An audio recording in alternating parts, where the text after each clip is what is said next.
Kok bisa-bisanya gitu pulau sekecil ini diperebutkan oleh dua negara? Lies squarely on Kenyan territory in Lake Victoria. Gua juga jadi penasaran, pengen banget ngebahas pulau ini.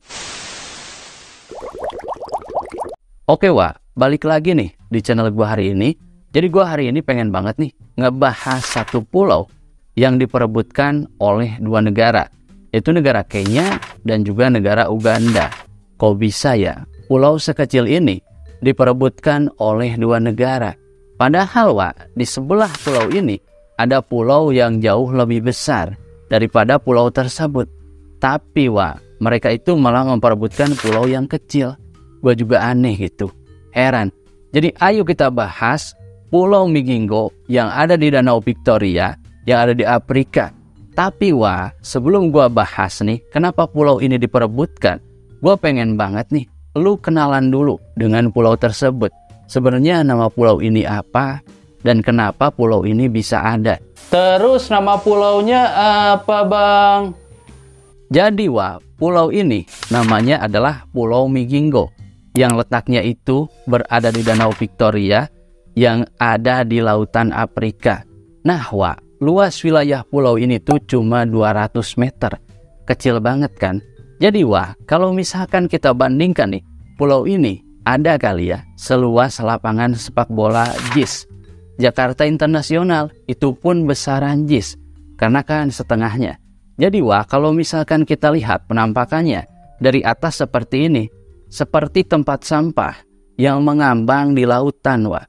Jadi Wak, rumah-rumah yang ada di sana tuh terbuat dari barang-barang bekas, besi-besi bekas. Jadi seadanya aja gitu, seperti pulau yang kumuh. Tapi Wak, walaupun kumuh dan juga kondisinya sangat panas, banyak banget Wak orang-orang yang tinggal di sana.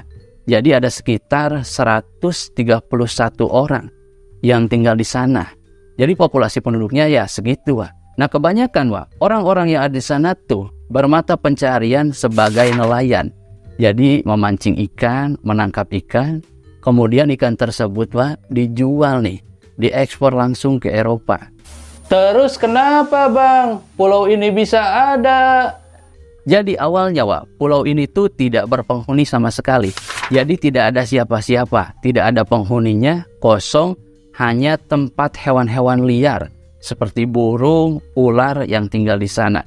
Nah barulah Wak, di tahun 1991 ada dua orang warga Kenya. Mereka mengatakan bahwa mereka lah orang yang pertama kalinya menginjakan kaki di pulau tersebut. Walaupun nih Wak, di sisi lain pada tahun 2004 ada yang bernama Joseph. Dia juga mengatakan bahwa sayalah orang yang pertama kalinya menginjakan kaki di pulau tersebut. Sampai-sampai terjadilah sebuah konflik. Karena kepentingan mereka itu bukan hanya ingin mengisi pulau tersebut.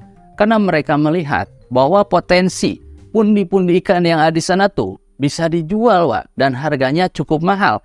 Apalagi bisa diekspor ke negara lain.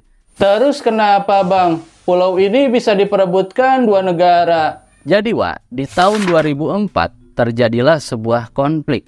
Di mana nih warga Uganda itu malah mengerahkan pasukan kepolisiannya untuk datang ke pulau tersebut, kemudian mengibarkan sebuah bendera. Dan yang paling risihnya lagi, warga Uganda ini menyuruh warga Kenya untuk memberikan sebuah surat izin untuk tinggal di sana. Supaya mereka itu ada surat rekomendasinya gitu, laporan kepada warga Uganda. Nah inilah yang membuat warga Kenya itu risih gitu, tidak nyaman dengan hal tersebut. Padahal kan pulau tersebut belum ada kepemilikannya. Statusnya itu belum ada kepemilikannya sama sekali, belum ada yang punya. Nah dari sinilah Wak, terjadilah sebuah konflik besar antara warga Kenya dan juga warga Uganda.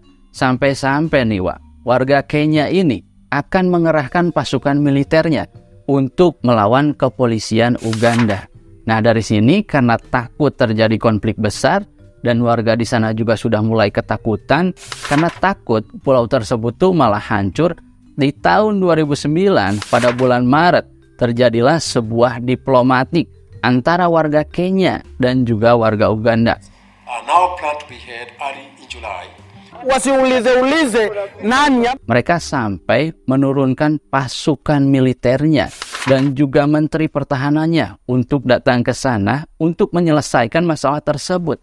Dan akhirnya terjadilah sebuah persetujuan di mana mereka akan menyelesaikan masalahnya nih Wak, dengan cara musyawarah. Nah terus Wak, warga Uganda ini menyarankan kepada warga Kenya untuk menyelesaikan masalah berdasarkan batas-batas survei yang telah ditetapkan oleh peta yang sudah ada dari batas wilayah tersebut, supaya tidak terjadi klaim satu sama lain. Akhirnya pada tanggal 2 Juni tahun 2009 terjadilah sebuah negosiasi Wak, antara warga Kenya dan juga warga Uganda. Mereka sama-sama menarik pasukannya untuk tidak melakukan intimidasi terhadap warga-warga yang ada di sana. Dan mereka juga sepakat bahwa hasil dari survei tersebut ternyata dikatakan bahwa batas peta tersebut Wak, itu berada di sisi Kenya. Jadi tidak ada sangkut pautnya dengan warga Uganda. Walaupun begitu, mereka juga menyepakati hasil dari data-data survei tersebut. Dan akhirnya nih Wak, warga Kenya dan juga warga Uganda ini menerima keputusan tersebut dan damai seperti biasanya. Terus gimana Bang kondisi pulau ini sekarang? Jadi Wak, kondisi yang ada di pulau tersebut sekarang ya aman-aman saja. Mereka sudah damai dan sudah menerima tentang keputusan dari hasil data survei tersebut bahwa pulau tersebut berada di sisi Kenya. Walaupun statusnya belum disahkan siapa pemiliknya. Karena pemiliknya belum ada Wak, belum disahkan gitu siapa pemilik pulau tersebut, mereka pun sepakat untuk melakukan bisnis seperti biasanya. Mereka memancing ikan, menghidupi kehidupan ekonominya dari menangkap ikan, kemudian ikan tersebut diekspor ke Eropa ataupun dikirim ke Eropa Wak, untuk bisa dijual. Nah setiap harinya mereka mencukupi kehidupan ekonominya ya dari menangkap ikan Wak. Jadi mereka juga damai-damai aja. Walaupun katanya nih Wak, sering sekali terjadi konflik-konflik kecil yang terjadi, yaitu mungkin wajar saja ya. Karena status kepemilikan pulau tersebut sampai sekarang masih dipertanyakan. Nah jadi Wak, seperti itulah cerita dari satu pulau yang diperebutkan oleh dua negara, yaitu negara Kenya dan juga negara Uganda. Kalau misalkan lu ada masukan ataupun tambahan ataupun saran, silahkan tuliskan di komen. Dan selamat berjumpa di cerita berikutnya. See